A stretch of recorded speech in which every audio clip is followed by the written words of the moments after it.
Bonjour à tous pour cette nouvelle édition de Luc Michel vous en dit plus. Merci tout d'abord pour vos nombreux emails saluant cette nouvelle série de vidéos. Vous savez que je l'ai fait pour vous et pour répondre à vos questions. Ma présentation de la géopolitique américaine et de l'Institut Stratfor dans un article des Haute Think Tank, annonçant d'ailleurs une série d'articles critiques sur les productions et les analyses de Stratfor, m'ont valu un important courrier. La plus grande des questions qui revient, c'est pourquoi vous intéressez-vous tellement à la géopolitique américaine, vous qui êtes l'adversaire résolu des Américains? Et l'autre question, c'est quelle importance dans la géopolitique elle-même? Je vais vous répondre deux choses. Vous savez que la devise de mon école géopolitique, c'est que c'est un devoir et un honneur de se faire enseigner par l'adversaire. C'était la devise du général Haushofer, le grand géopoliticien allemand, le père du concept d'État continental. C'était avant lui celle des généraux romains, c'est la mienne également. Les États-Unis sont aujourd'hui la seule superpuissance mondiale, extrêmement agressive, présente de par son statut sur tous les continents, dans toutes les régions, dans tous les conflits, et donc c'est eux qui font la géopolitique mondiale. L'importance de la géopolitique américaine, elle est aussi théorique. Si la géopolitique est née en Allemagne avec notamment Ratzel, la géoéconomie avec Friedrich List par exemple, et si on en trouve déjà des fondements bien entendu, dans certains philosophes comme Fichte, avec son état commercial fermé à l'époque de la Révolution française, les Américains ensuite ont été des grands concepteurs de géopolitique, qu'on se souvienne de grands noms comme Mahan ou Spykman. C'est eux qui ont défini la base qui est encore celle de la géopolitique actuelle, c'est-à-dire l'opposition entre la terre et la mer, entre puissance continentale et puissance maritime, ce que l'on appelle des thalassocraties. C'est eux qui l'ont défini et des grands théoriciens de la géopolitique actuelle comme Jean Thiriard du côté de l'Eurasie ou Zbigniew Brzezinski du côté des États-Unis ne se comprennent pas sans ces fondements théoriques. La géopolitique américaine actuelle, elle est née vers 1943 avec un auteur très oublié aujourd'hui, c'est James Burnham. C'est le leader de ce qu'on appelle l'école néo-machiavélienne américaine, c'est-à-dire les gens qui pensent la politique avec réalisme. C'est aussi l'ancêtre idéologique des néoconservateurs, ce qu'on oublie le plus souvent. C'est un trotskiste passé au conservatisme américain et qui a créé la fameuse National Review. Burnham, en 1943, écrit un livre manifeste, un livre-programme, comme Mein Kampf était un livre-programme de l'impérialisme allemand. C'est en anglais The Struggle for the World. L'édition de 1946 en français est encore plus précise, ça s'intitule Pour la domination mondiale. Le livre commence par un mot « supposons ». Et Burnham définit les conditions en fait géopolitiques de la domination mondiale américaine. Nous sommes en 1943. Un autre grand politique américain, c'est Keenan, qui a été longtemps en poste à Moscou, qui connaît l'Union soviétique, lance lui ce qui va devenir la théorie de la guerre froide, le fameux containment, le containment de l'URSS, une politique qui fonctionne toujours aujourd'hui, puisque la politique de l'OTAN et des États-Unis vise au containment de la Russie, mais aussi de l'Iran, par exemple, ou de la Chine. Ce qui caractérise la géopolitique américaine, moderne, c'est le réalisme. C'est précisément pour ça que Burnham aussi, avec son néo-machiavélisme, est très important. Je précise que le néo-machiavélisme, c'est comme la géopolitique, il est vu de quelque part. Il y a une géopolitique américaine, une géopolitique russe, une géopolitique eurasiatique. C'est la même chose pour le néo-machiavélisme. Il y a des néo-machiavéliens européens, auxquels Jean Thiriard et moi-même nous appartenons par ailleurs. Il y a des néo-machiavéliens américains. Chacun développant une politique visant aux intérêts du cœur de sa géopolitique. C'est une école réaliste et elle est dominée en fait par deux grands noms. Le premier, c'est Henry Kissinger. Des gens comme Zbigniew Brzezinski ou Madeleine Albright s'inscrivent dans la continuité de Kissinger. Et aujourd'hui, le patron de Stratford, qui n'est pas le principal des géopoliticiens américains, mais qui est celui qui vulgarise publiquement leur thèse, eh bien, Friedman appartient aussi à cette école. On notera quelque chose, c'est que depuis bientôt 30 ans, la géopolitique américaine, la politique internationale américaine, elle est aux mains de gens qui sont des immigrés aux États-Unis. Kissinger, qui était un juif allemand, Brzezinski, qui est un Polonais, Friedman, qui est un juif hongrois, ce sont en fait des étrangers qui, eux, connaissent le monde et donc qui ont pris en contrôle la politique, évidemment, américaine, avec un énorme ressentiment anti-soviétique et aujourd'hui anti-russe. Ça explique aussi beaucoup de choses. La base de la politique américaine, il faut aller la chercher non pas en 1943, mais en 1618. Pourquoi? En 1618, c'est la guerre de 30 ans. La guerre de 30 ans, elle est dominée par un génie politique, c'est le Premier ministre français, le cardinal de Richelieu. C'est une guerre qui se déroule en Allemagne, qui dure de 1618 à 1648, et qui oppose les grandes puissances européennes du moment. Pourquoi cette guerre? Parce qu'il faut comprendre quelque chose. Kissinger est un grand admirateur de Richelieu, et dans plusieurs livres, il a expliqué que la réflexion de Richelieu sur la politique et le pouvoir était à la base de son action. Lorsque on suit la guerre de 30 ans, non pas comme un historien, mais comme un géopoliticien, et lorsque l'on tient un regard sur la politique américaine d'aujourd'hui, on voit immédiatement les similitudes et les analogies. La guerre de 30 ans, elle oppose en fait deux grandes puissances, la France qui est en train d'émerger comme la puissance continentale, et l'Empire allemand, le Saint-Empire romain de la nation germanique, qui est à l'époque aux mains des Habsbourg et qui est en train de s'effondrer. C'est une lutte entre deux grandes puissances. Ne vous méprenez pas, la France est la grande puissance continentale de la Terre et les Habsbourg sont, eux, la dynastie qui dirige la thalassocratie. L'empire des Habsbourg, à part le noyau allemand précisément, l'Allemagne qui n'est pas à l'époque la puissance continentale, je vais y revenir, les Habsbourg ont donc un empire sur lequel on dit que le soleil ne se couche jamais et qui comprend les colonies américaines, qui comprend la Sicile, qui comprend le royaume de Naples en Italie, qui comprend des positions et l'Empire allemand, la couronne ayant échoué aux Habsbourg de façon élective. En fait, ils achetaient cette couronne à chaque élection. Trois points saillent de la guerre de 30 ans. La première, c'est qu'elle se fait à travers des fronts, ce qu'on appelle des fronts renversés, qui sont basés sur le réalisme politique. La France s'allie, elle qui est, soi-disant, la fille aînée de l'Église, s'allie aux puissances protestantes, aux princes protestants d'Allemagne, aux Pays-Bas protestants de la dynastie d'Orange et à la Suède protestante. Déjà auparavant, François Ier, le roi de France, avait fait, déjà dans les mêmes conditions contre les Habsbourg, alliance avec le sultan ottoman contre le Saint-Empire romain germanique et l'Espagne. C'est quelque chose, première remarque, qui rappelle aujourd'hui l'alliance entre les Américains et les régimes islamistes d'Arabie saoudite, du Qatar et certaines organisations djihadistes. La deuxième fait saillant, c'est que la guerre de 30 ans plonge l'Allemagne dans une guerre interminable et dans le chaos. Les villes sont détruites, les populations sont décimées. Et à la fin de la guerre de 30 ans, la grande épidémie de la peste noire arrête de détruire l'Allemagne.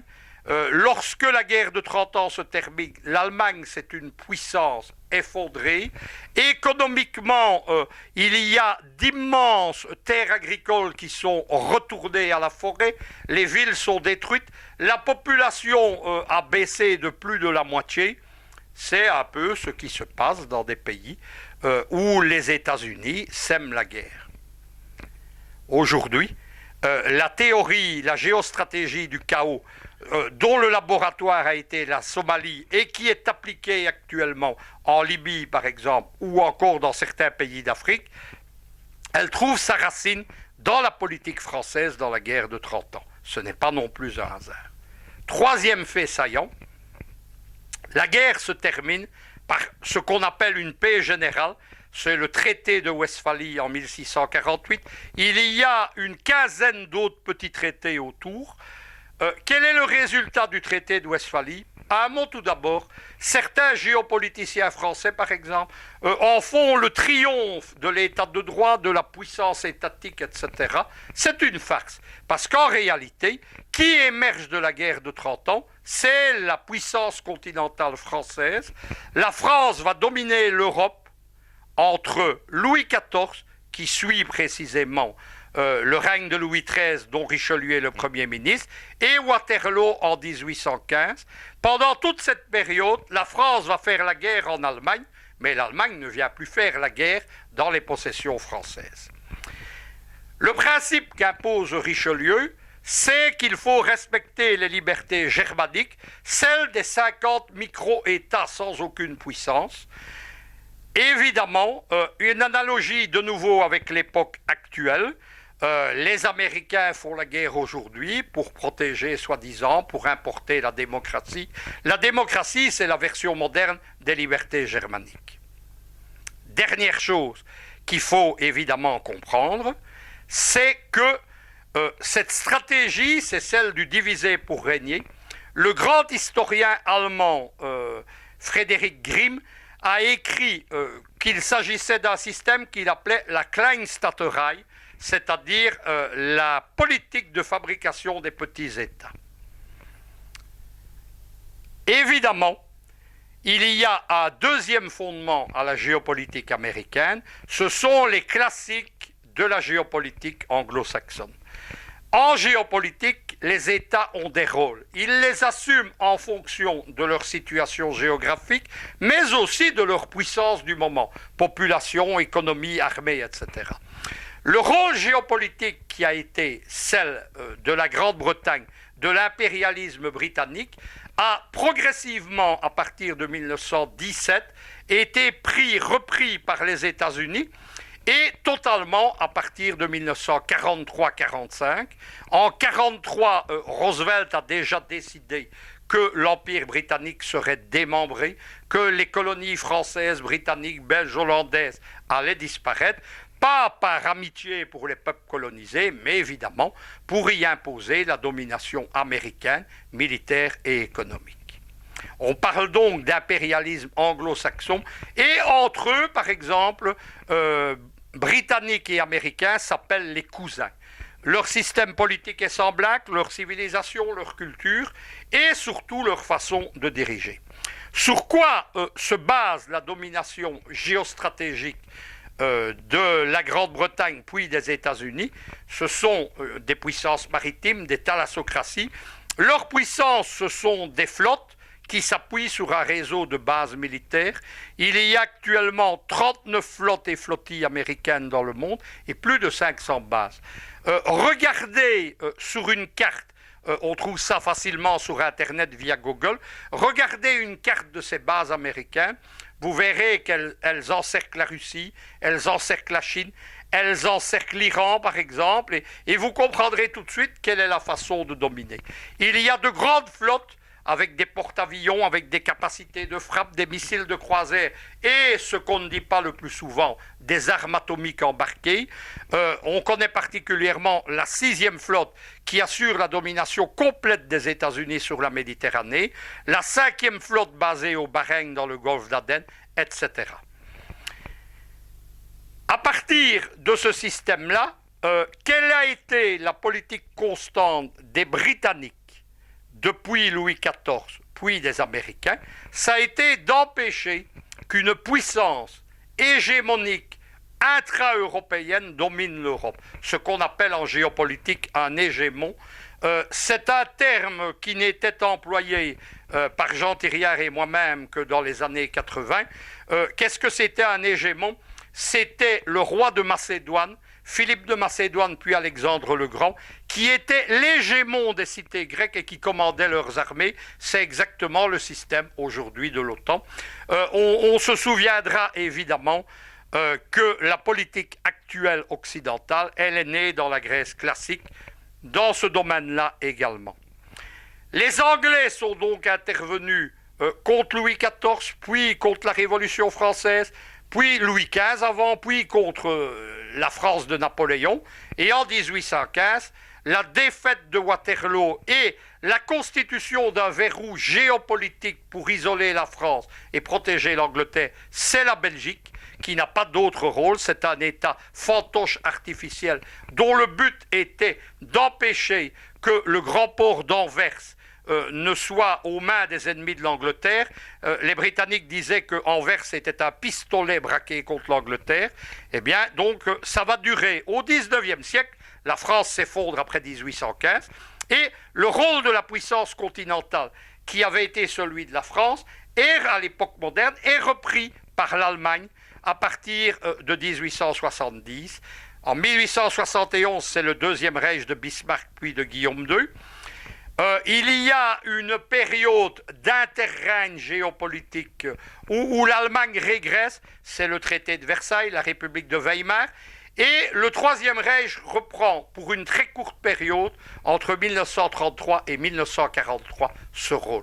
En 1943, l'axe géopolitique du continent eurasiatique bascule et le rôle de la puissance continentale passe aux mains de l'Union soviétique de Staline. Pourquoi? Parce que matériellement, statistiquement, en 1943, l'URSS a gagné la guerre. Elle a gagné la guerre parce que simplement, sa puissance industrielle écrase celle de l'Allemagne. Déjà au moment de la bataille de Stalingrad, c'est pour ça aussi que les Soviétiques la gagnent, l'Union soviétique produit plus de chars, de canons et d'avions que l'Allemagne, infiniment plus. À partir de 1943-45, les États-Unis s'imposent avec l'Union soviétique comme les deux puissances mondiales, et leur but est très simple, c'est très bien expliqué par Brzezinski dans son grand échiquier, mais avant lui, par Jean Thiriard et notre école euro-soviétique, eh bien, il s'agit d'empêcher l'Union soviétique de prendre le rôle d'hégémon du continent. C'est tout le rôle de la guerre froide, et c'est aujourd'hui tout le rôle du containment de la Russie de Poutine, en sachant, Brzezinski l'explique bien, mais Jean Thiriard l'a expliqué 20 ans avant lui, c'est que si la Russie s'unifiait avec l'Union européenne, nous aurions de facto la superpuissance mondiale qui écraserait celle des Américains. Les Américains étant une superpuissance précisément parce qu'ils contrôlent l'Union européenne, l'Europe occidentale, c'est-à-dire qu'ils contrôlent non seulement l'économie américaine, qui a été jusqu'il y a quelques mois la deuxième puissance économique mondiale, mais aussi la première, qui est celle de l'Union européenne. L'Union européenne, on ne la présente pas comme la première puissance économique mondiale, précisément parce que les statistiques sont faites par le monde occidental. Si on additionne l'économie allemande, qui à elle seule est la quatrième puissance économique mondiale, avec les économies françaises, celle du Benelux, celle de la Grande-Bretagne, celle de l'Italie et même celle des pays de l'Europe de l'Est, on a, sans aucune concession, il n'y a pas photo, on a la première puissance économique mondiale. Elle est au service de la puissance américaine. L'Amérique a deux poumons, comme un homme, alors que la Russie, par exemple, ne compte que sur ses seules forces. À partir de cela, évidemment, un des points secondaires de cette politique anglo-saxonne, c'est d'empêcher que la Russie ne s'empare de Constantinople ou d'Istanbul, d'où d'ailleurs le soutien des États-Unis constant à la politique turque à l'époque moderne, à part la période où la Turquie, c'est ce qui a coûté la destruction de l'Empire ottoman, où la Turquie était l'alliée de l'Allemagne, notamment pendant la guerre 14-18. Nous en arrivons à Stratford. Stratford, en fait, c'est le principal institut d'analyse géostratégique et géopolitique américaine. C'est aussi la voix du lobby militaro-industriel américain. Stratford fait une multitude d'analyses, c'est une énorme machine. Il y a de la géopolitique, de la géostratégie, de l'économie, des analyses sécuritaires. Stratford est surtout connu, et c'est son nom, Stratford, ça veut dire Strategic Forecasting. Forecasting, c'est prévision. Stratford est connu pour ses prévisions. Chaque année, il y a des prévisions géopolitiques sur les 5 années qui suivent. Et son patron Friedman, qui se situe donc dans la ligne de Brzezinski, a sorti plusieurs livres, notamment les 10 prochaines années et les 100 prochaines années, où il évoque la marche du monde. Ce sont des livres importants parce qu'ils vulgarisent le travail de Stratford. On n'est plus là dans des études qui s'adressent à un public cultivé, on est des livres grand public. Les 100 prochaines années ou les 10 prochaines années, ils ont été édités en anglais, en livres de poche par exemple. Et c'est ce qui explique la faiblesse de ces livres d'ailleurs, c'est parce qu'à certains moments, pour vulgariser son enseignement, Friedman tombe parfois dans un langage de science-fiction lorsqu'il évoque par exemple la future guerre des étoiles. Il faut quand même constater, c'est que derrière tout ça, il y a une analyse réaliste froide et les méthodes de Stratford et de Friedman, ce sont celles de mon école géopolitique. Nous faisons de la même chose. La géopolitique n'appelle pas la passion, elle n'appelle pas les grandes exaltations idéologiques. Mais derrière, évidemment, il y a l'américanisme, il y a la croyance en la manifeste destinée, c'est-à-dire que les États-Unis doivent dominer le monde, et Friedman se rattache aussi, entend préciser les conditions pour lesquelles les Américains doivent rester la superpuissance du XXIe siècle, comme ils ont été la superpuissance, puisqu'ils ont gagné la guerre froide, du XXe siècle. Il faut constater, c'est ça qui fait la force, non pas de la géopolitique, mais de la politique américaine, c'est que républicains ou démocrates, isolationnistes, etc., quelles que soient les tendances, les écoles, réalistes à la Kissinger, à la Brzezinski ou à la Friedman, ou idéologues à la néocon, ils ont tous le sens de la domination mondiale américaine et ils se retrouvent pour servir évidemment. Il y a un grand patriotisme américain qui est un patriotisme prédateur. Ils se retrouvent tous pour servir les intérêts de la superpuissance américaine. C'est tout cela que va vous expliquer notre nouvelle série Vue des USA. Ce sera une série d'articles bilingues français-anglais. Je vous préviens déjà que beaucoup de choses seront en anglais parce que Stratford n'écrit qu'en anglais et que nous ne voulons pas nous lancer dans une politique de traduction pour laquelle nous n'avons pas le temps. Il y aura donc des revues de presse en anglais, il y aura des articles critiques français-anglais, il y aura aussi des vidéos puisque Stratford publie un nombre important de vidéos et tout ceci vous servira à comprendre la politique américaine, mais vous servira aussi à expliquer la géopolitique de notre école, parce que souvent, évidemment, les analyses de Stratford rejoignent les nôtres.